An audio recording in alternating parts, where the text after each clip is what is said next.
Some songs bring a smile, some songs bring a cheer, like this song called a ballad about the son of a pioneer. Okay folks, the next point of interest I'd like to call to your attention is the beautiful Bonita Springs Central Park here. It's known as Riverside Park, and it's got a band shell, and I will call it an events park, and that the city does all of their events here, and at times there's thousands of people here. But just as a park, it's not that active, as you can see. But this has always been a park. It was dedicated as a park way back in 1913 when they platted out Bonita Springs, the area that we call Bonita Springs. So here on Old 41 was a park. When I was growing up, it was a kind of weed infested and sand place, vacant field with a fence around it, a wire fence around it, a kind of rusty wire fence. They ran several events in this when I was growing up. One of the more prominent things I remember was a rodeo that was held here, and one of their side shows was a gentleman who used a whip and knives, and his assistant, he would throw knives around his assistant and pop things out of her mouth and things like that. And I don't know what happened to his assistant. Maybe she got tired of being thrown at, but somehow he took up with my cousin, who was about 15 years old at the time, and her mother was playing, my aunt was playing in a band here at the rodeo, and he offered a job to my cousin as his assistant, and so she went on the road with the rodeo at 15 years old. She had a kind of a majorette outfit. She was real proud of herself, and even in recent years, she just died recently, but in recent years, she was still talking about that, how good she felt in that majorette outfit that she had for the rodeo. So this was a baseball diamond also, but it was a unusual diamond in that it was primarily sand and weeds and sand spurs. This was left field here, that was right field over there. Home plate was about where that covered place is up there, and it was a challenge to play baseball here in that when you're running for a fly, or if you're, the bases were pretty solid, but in the field it was a real challenge, and I found myself playing the field a lot. I started out in right field. I think that's where they put the people that they don't figure can play too well, and I progressed to left field. And in the end, I was playing first base, so I guess I was improving all along. Another event we had here was a community horse show. And that was something that was just kind of thrown together by young people in the community, mostly teenagers. And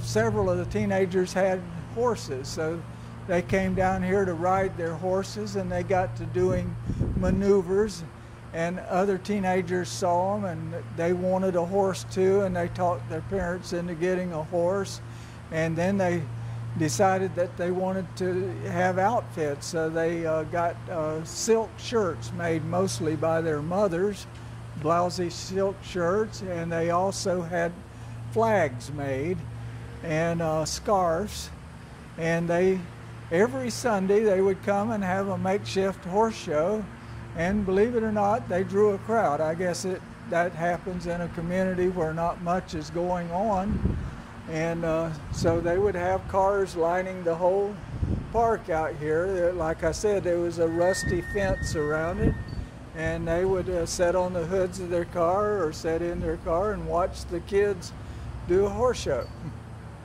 Okay folks, we're now standing in front of what is now called the community building. It's a rectangular CBS building. This building is of no historic significance. It was built in '63 while I was in the military, and it's actually approaching the end of its life, I think, according to some city thoughts of the whole area. But when I was growing up, there was another building here that was known as the Pavilion. And basically the Pavilion was the center of social activity and community activity for the community of Bonita Springs. And it's hard to imagine, old 41, this was the center of town, and everything that happened here. This building was used for, the things I remember it most for is movies. They had movies here every week. The Lee County Parks Department would come down and show movies, charge a dime a head. But the building itself was rectangular. It ran east and west.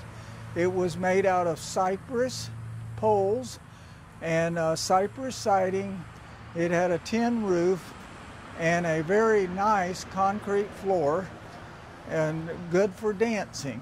And they had dances there at least every Friday and Saturday.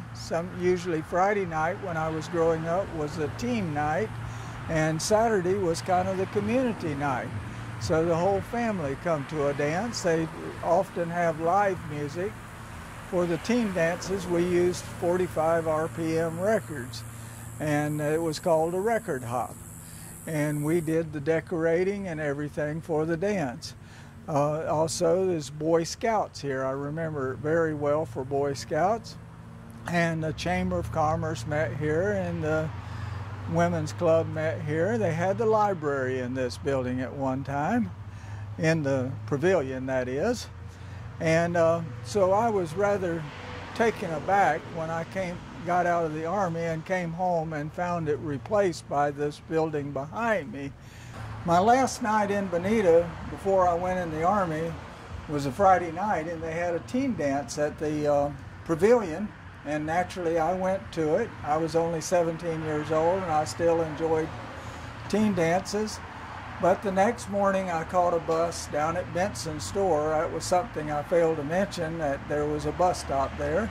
And I went in the Army, and on my first leave home, you can imagine my disappointment to find that the Pavilion had been removed and replaced by the building that's still here, this concrete block building.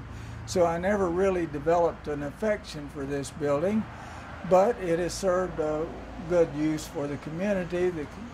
It was built, like I said, in '63, and New 41 didn't start developing until 1974, and the community kind of spread out and moved more west, and most of the things moved west with it, like the Chamber of Commerce was located here, and then it moved west to New 41, and each store one at a time moved out, and the clubs started getting their own place. The Women's Club built their own building, and they had the rec center was built, and so this building got less and less use. But to begin with, this served the same purpose as the Pavilion.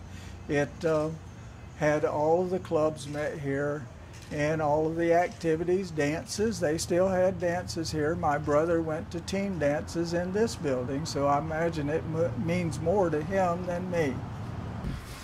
Okay, now we're right next to the community hall, and we're at a location of a very significant part of Bonita Springs. It's a tree, and it's been here for quite a long time. It's kind of a symbol of Bonita Springs. Many people use it as a logo. It's called simply the banyan tree. And what's significant about it is that one of our prominent citizens, Cordell Smith, who we'll talk a little more about at another or later time, because we'll be looking at his home, but he planted this tree in 1921.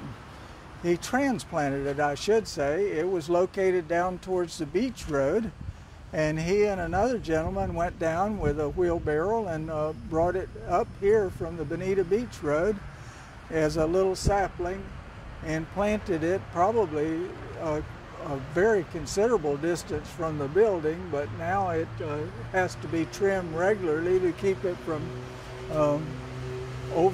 shadowing the building or possibly threatening the building. It has some berries it drops and such as that. It's been changed to the point that they don't encourage people to climb in the tree, or they don't have benches under the tree like they used to when I was growing up.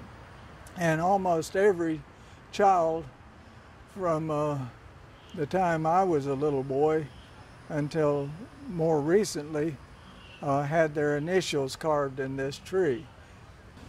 Okay, I'd like to call your attention to the building across the street here. It's a rather unique looking two-story structure, and currently it's used as a beauty shop and has been for quite a number of years. When I was growing up, it was a grocery store. It was not the along the line of Benson's or Lawhon's. It wasn't a place you would shop for as much groceries. It was more along the line of a quick shop. And it was ran by Mr. Hendren. We called him Pop Hendren, and it was Pop Hendren's Grocery. And before that, it had been a diner, and then before that, it had been a rooming house. And my father, or his parents, my grandparents, the one who built the Liles Hotel, lived there for a period. I'm just guessing, I don't really know this for a fact, but I'm guessing they lived there while they were building the Liles Hotel, because they had sold their home and did not have a home at that time. And so maybe they were staying there for that.